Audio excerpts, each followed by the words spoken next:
U.S. military hits 5 suspected drug smuggling vessels, 8 killed. The United States Southern Command announced Wednesday that over the past 2 days, American forces targeted 5 vessels identified as drug smuggling boats, resulting in 8 deaths. The strikes, carried out on Tuesday and Wednesday, were described by the military as a decisive blow against narcotics traffickers operating along established routes in the Caribbean and the Eastern Pacific, though the exact location of the attacks was not disclosed. Footage released by Southern Command showed 3 boats moving in tight formation, a pattern the service said is atypical for civilian traffic. According to the statement, the convoy had transferred narcotics between the 3 craft before being engaged. The first vessel was hit, killing 3 occupants. Survivors on the remaining 2 boats abandoned ship and jumped overboard. The military immediately alerted the U.S. Coast Guard to commence search and rescue operations, but it did not confirm whether any of those who leapt into the water were recovered. The decision to involve the Coast Guard follows intense scrutiny of earlier operations in which U.S. forces were accused of striking a disabled boat and killing its surviving crew members after an initial September attack.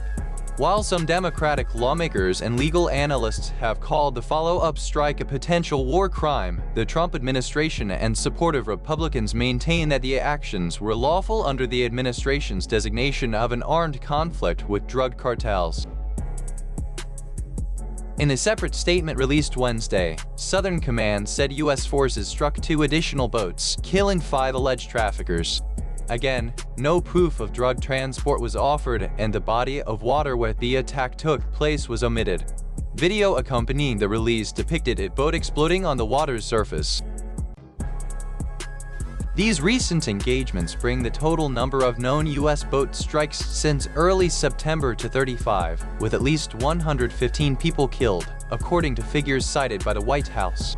President Trump defended the campaign, arguing that a robust military response is essential to curb the flow of illegal drugs into the United States and that the nation is engaged in an armed struggle against organized cartels. Beyond the maritime actions, the administration has intensified pressure on Venezuelan President Nicolás Maduro, accusing him of facilitating narco-terrorism.